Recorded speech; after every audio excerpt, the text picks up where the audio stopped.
gray hairs are shining.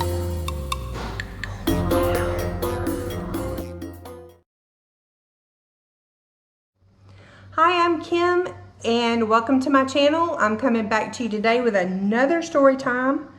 It's not as intense as the last story I told about the hurricane. If you want to go watch that, you can go watch that one. That was good. That one had footage. This one does not. But I am going to tell you a kind of a paranormal type story time. So if you want to hear the story, just stick around. So this was back in 1995, I think. And I was my son, guest appearance. This is Wyatt. Okay, weirdo. Every time I start telling this story, he always seems to pop up somewhere. I guess you love this story, huh? Love it. It's super cool. Too bad I wasn't born. So, this is 1995. I have my daughter, and I'm married, and I'm living in Illinois at that time. Now, this town I lived in, if any of you know where this is, leave a comment down below, but it was Farmington, Illinois. It was very close to Peoria, Illinois. But this town was very small. You could throw a rock from one end to the other. I'm not kidding. I think there was like one red light in this town. It was small. But I lived on the main drag. I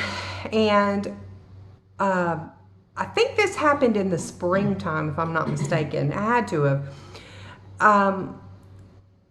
One day I had gone to the store and bought my daughter a little bouncy ball, and it had Pocahontas on it.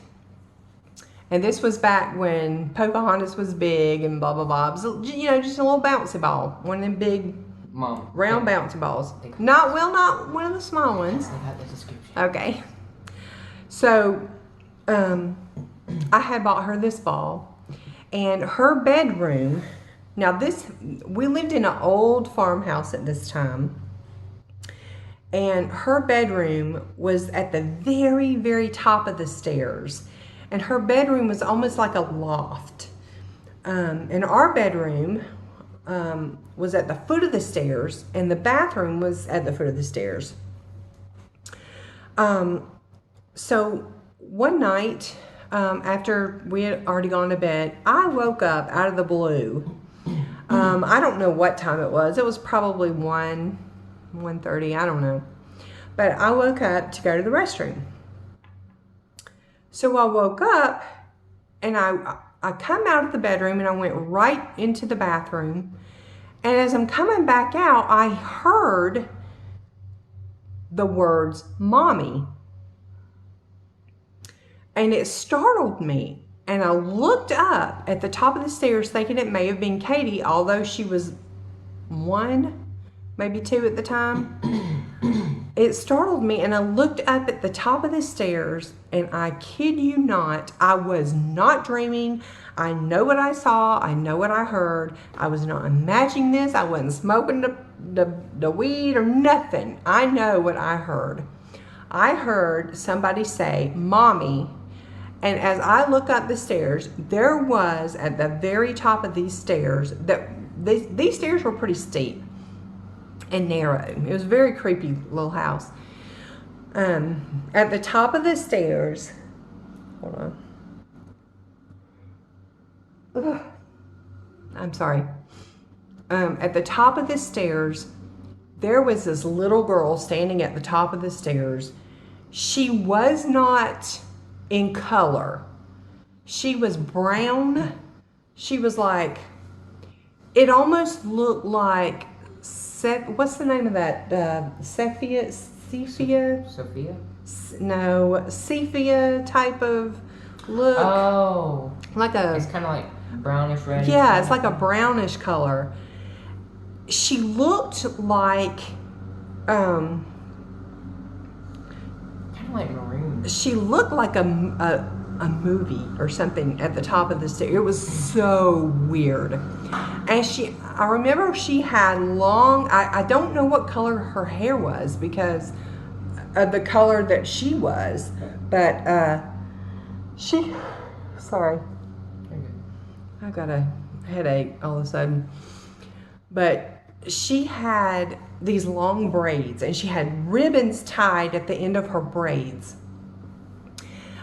She had on a dress, a long sleeve dress, and it had a little ruffled collar right here, and she had on a white, it almost looked like an apron, and it had 2 pockets. And I looked up as she said, "Mommy," and she threw the ball down the steps to me. Here, have a Pocahontas ball. Well, when that happened, I took off. I made an immediate right and took off into my bedroom. I ran and I jumped on that bed as fast as I could and pulled the covers up. I was horrified. So the next morning I woke up. Oh, my head. Sorry. Maybe some ibuprofen, please. Yes, Mom. I woke up the next morning and my husband was already up and he was in the living room. And as I stepped out into the hallway to go to the restroom, the Pocahontas ball was at the foot of the steps. Now, up until this point, before I got out of bed, I'm sorry, my head hurts. Up to this point, before I got out of bed, I thought all of this was a dream. And there was the Pocahontas ball at the foot of the bed, or at the foot of the stairs. So I knew I hadn't dreamed it, because before bed every night we would put Katie's toys away. So I knew that that was not there when we went to bed. That's one story from that little house. But let me just tell you about this little house. Farmington, Illinois, like I said, was one red light. It was tiny.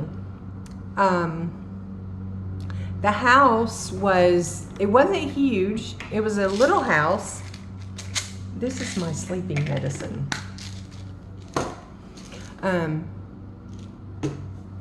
It was a a cute little house, but from the day we moved in there, I don't know whether I need to put this video up or not. It's giving me the creeps. I got a headache.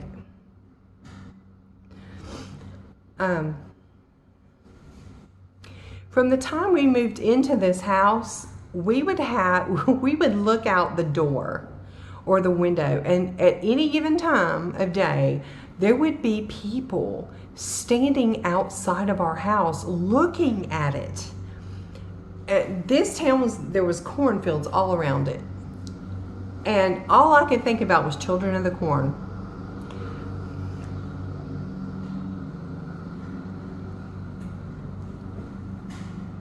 This story gives me the creeps every time I tell it.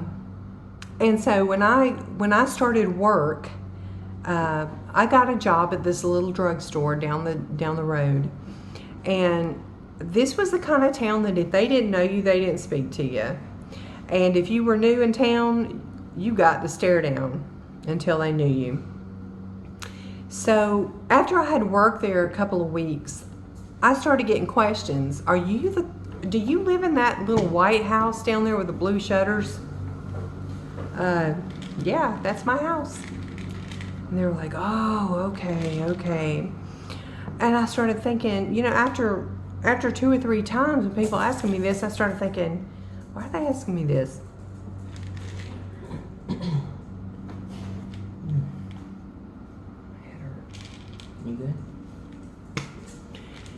Anyway, what was I saying?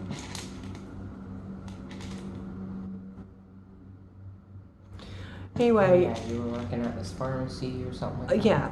Anyway, I started getting questions about, do you live in the house with the blue shutters? Yes, I do, So I finally made friends with this one lady. I'm still friends with her today. Her name is Teresa. I'm not going to say her last name. But I asked her, I said, why does everybody ask me that? She says, well, let me tell you.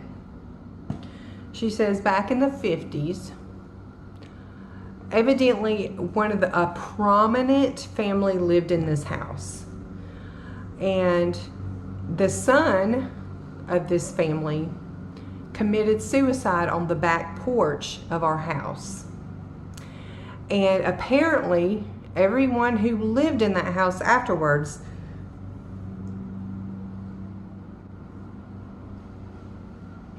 did not live there for long.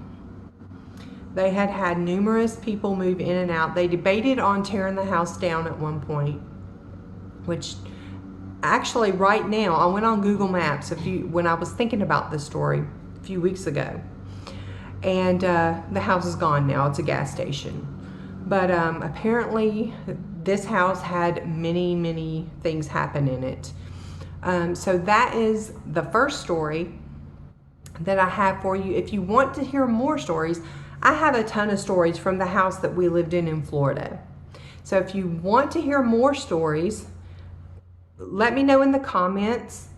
Make sure to give this video a like and subscribe if you're not subscribed already, and click the notification bell to get notified whenever I upload a video.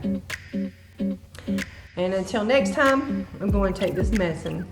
I don't know why I started getting a headache so bad when I started talking about this story. I've never done that before. Hashtag Wyatt a gentleman for bringing mom medicine. If you want to hear more stories, just let me know in the comments. Until next time, peace.